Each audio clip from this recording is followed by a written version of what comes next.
Morning everyone. In this video we're going to look at some of the key quotations for Mr Birling from An Inspector Calls.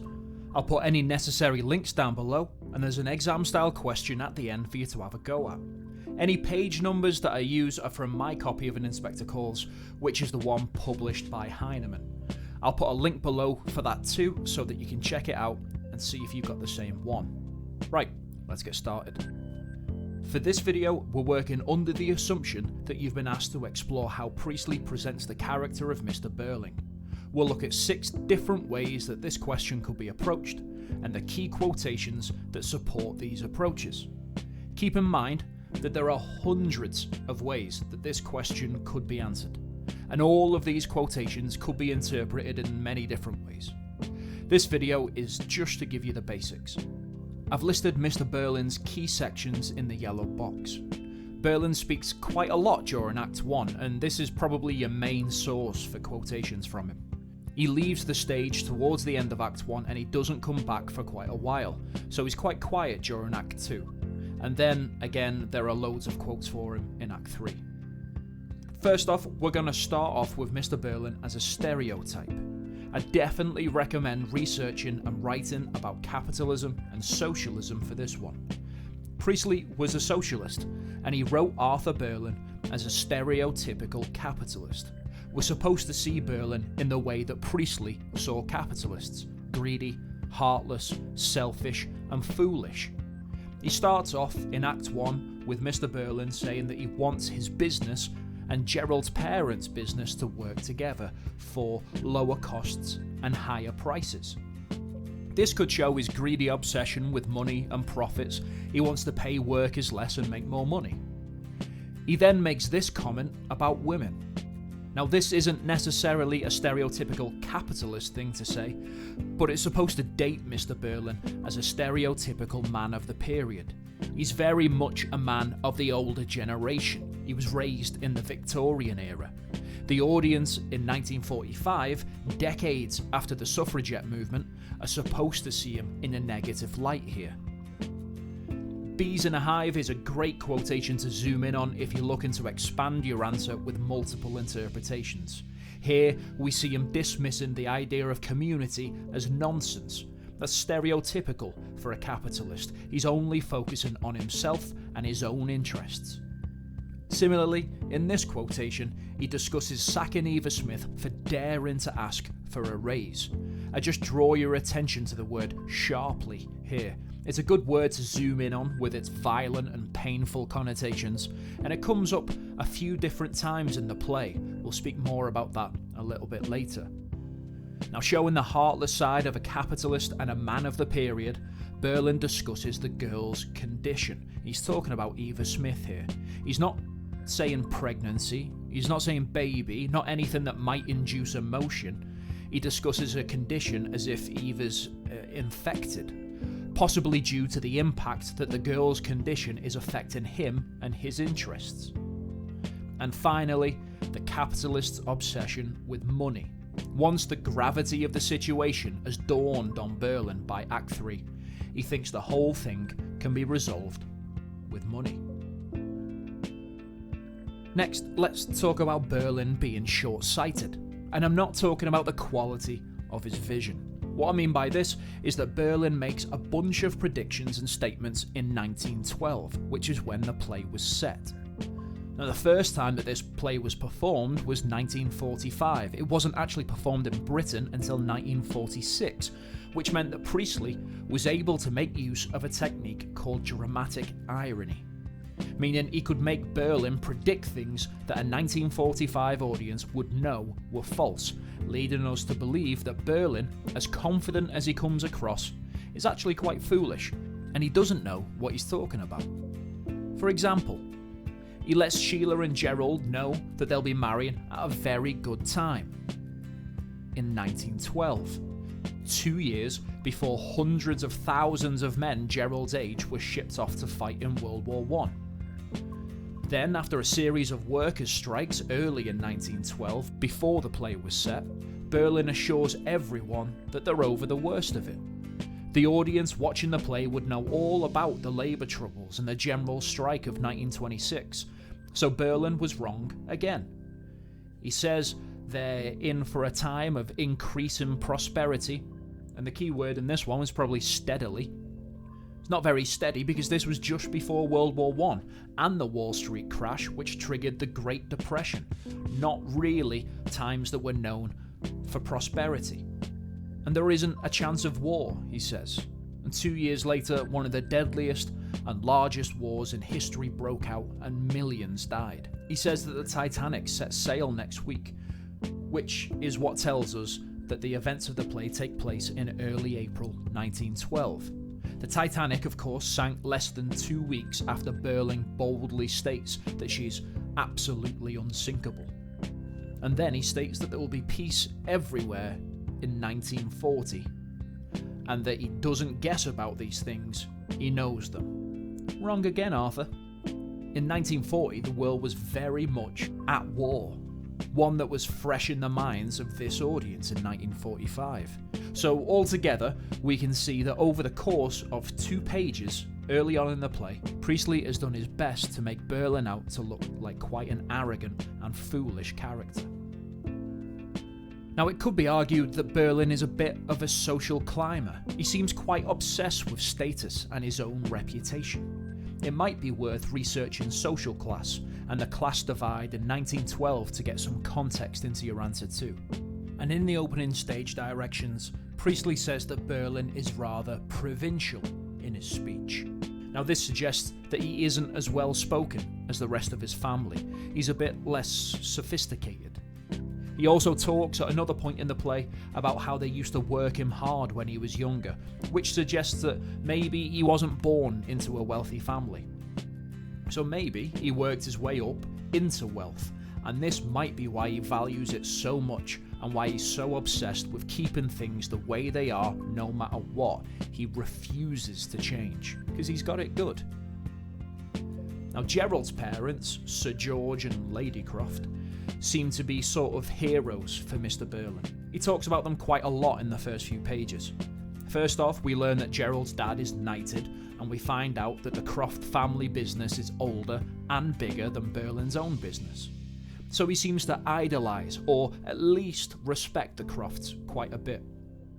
He even goes as far as finding out what types of drinks they drink, so that he can be seen drinking the same stuff. And the very first thing that we hear Birling say is him bragging to Gerald that he drinks the same stuff as Gerald's parents. Then he accidentally, on purpose, lets slip to Gerald that he thinks he might be knighted himself. Again, this shows his obsession with status and climbing the social ladder, but the fact that he tells Gerald to tell his mum about the so-called secret suggests that he wants to be approved of by those already in high society. Could this even suggest that Birling is a bit insecure about his background and his status? Maybe. Fast forward to Act 3, and Birling is quick to stop Gerald from finding out everything that was revealed to us about Eric's and Sybil's relationship with Eva Smith. Probably in case Gerald has second thoughts about the family that he's marrying into. And finally, after everything that they've been through, after suicides and scandals, he still brings it all back to his knighthood, clearly the most precious thing to him in all of the world. And if we're honest, based on what he says, there's not actually that much to suggest he was going to get a knighthood in the first place anyway. Now, this leads quite nicely into Arthur Birling being quite self-centered. It's quite the opposite of King Arthur. I suppose Priestley named him Arthur ironically. The name is supposed to mean noble or courageous, 2 words that we wouldn't really use to describe Mr Arthur Birling. Now, a typical man of 1912 and a typical capitalist, early on in the play, he talks quite a bit about how the role of a man is to look after himself, his family, and his own interests. This is quite the opposite way of thinking to the inspector, and quite the opposite way of thinking to Priestley, making Birling the inspector's main antagonist in the play. He then quite selfishly says that the inspector has ruined their night by turning up, doing his job, and telling them about a suicide that they all might have had a part in. He even goes as far as saying that the inspector has made a nasty mess of their nice little evening. Again, throughout, there are plenty of references to scandals and the press finding out. Note that he isn't bothered about the fact that they've all done terrible things that resulted in Eva's death. He's only bothered about other people finding out that they did those things. He even uses the word suffer to describe himself, not the girl who dies from swallowing disinfectant, but him, because he might lose his precious knighthood. Then, in a self-centred way, he says that the inspector must have known that Birling was an ex-Lord Mayor and a magistrate. He must have known. Clearly, Birling thinks that his reputation precedes him, and everybody knows about him. And after the inspector leaves and Gerald's theory is confirmed, Birling says it makes all the difference that Gould wasn't a real inspector. Again, he's focusing on saving his own hide and his reputation here.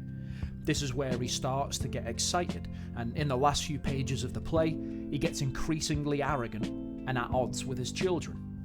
Sheila and Eric learn a lesson and begin to change their ways. Public or private, they're treating the evening as a learning opportunity and a catalyst for change.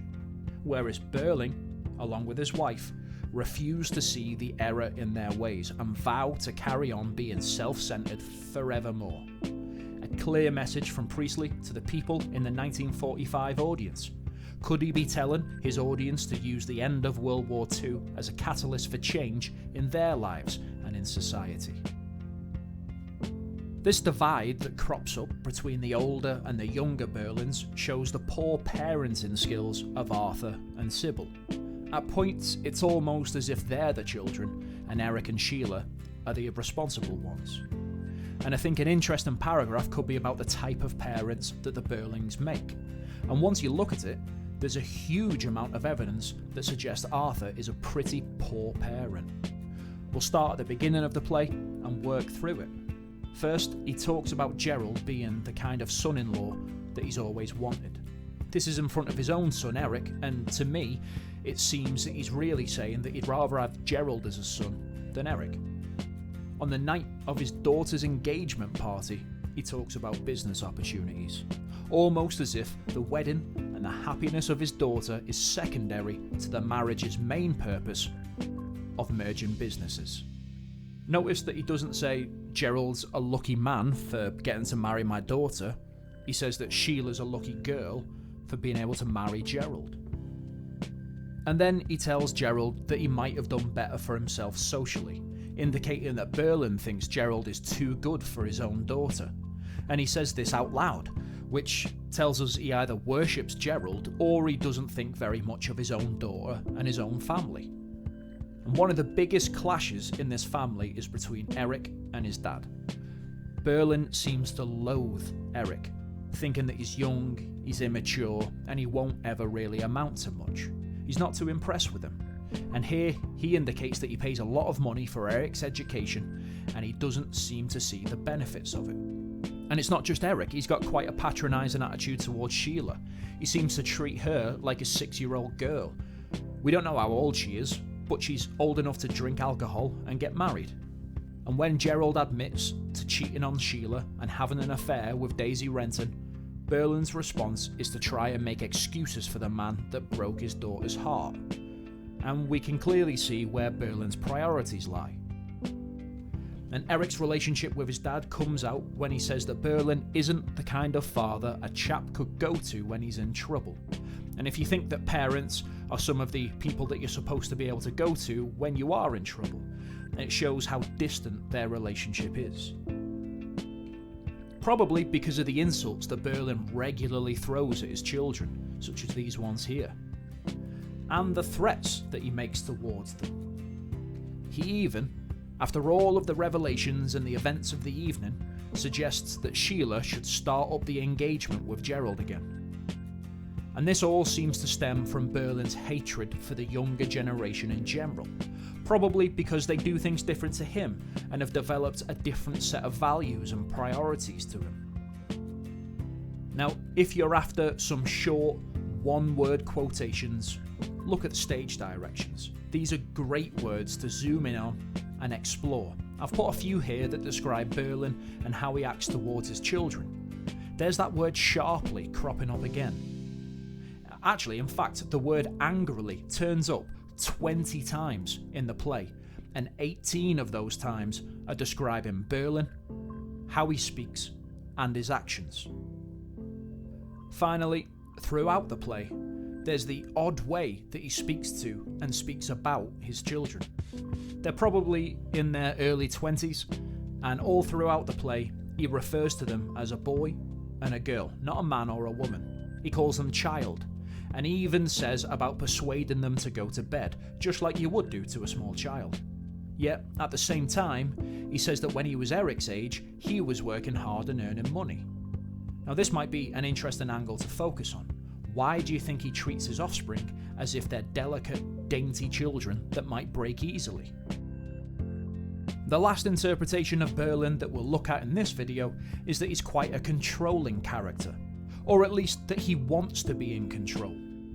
Priestley shows that, try as he might, Birling is essentially powerless against the inspector. A hopeful metaphor from Priestley about the battle between socialism and capitalism. We have the imperative verb of tell here, showing he's controlling his wife. Then he tries to intimidate the inspector with his contacts. He states that Colonel Roberts, the man in charge of the police in the town, is a close friend and a golf buddy of his. Now, these intimidation tactics don't actually work, but the fact that Birling tries them tells you quite a bit about his character. After the inspector accuses Sybil of lying, Birling tries to exert some authority by demanding that the inspector apologises. Of course, the inspector doesn't, but Birling does try and control the situation, even if he does fail at trying. Again, trying to gain control of the situation. Is there any reason why my wife should answer questions from you, Inspector? Here we've got the possessive pronoun of my, but also the fact that this quotation is a question. Questions, in this sense, are usually asked by the person in charge. Think about like a police interview or something like that. And when Eric realises his mum's part in Eva's death and the death in his child, he gets a little upset. And Birling responds with, "Get back or I'll..." And this one is clearly supposed to be a threat as he tries to control his son. And the final quote of the video now, he tells his adult children to go to bed and completely dismisses their points and concerns. Now, as I mentioned earlier, there are hundreds of ways to interpret a character like Birling. That's what makes him such a great character. I fully recommend making your own set of revision cards for Mr Birling and his key quotations.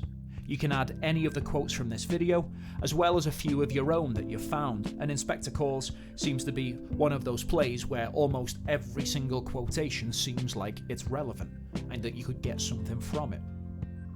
And a lot of students often forget that making the revision cards yourself is revision in itself. And as they're all in your own words, they're much more beneficial than buying a set of pre-made revision cards. Just remember that you need to use the revision cards properly and regularly for them to have effect. Repetition is key to memorization. And here we've got an exam-style question for you to complete. You don't get an extract for an Inspector Calls, but you do get a choice of 2 questions, and these questions are both Birling-based. Either Arthur Birling is a model citizen and a typical man of 1912 society. To what extent do you agree with this statement?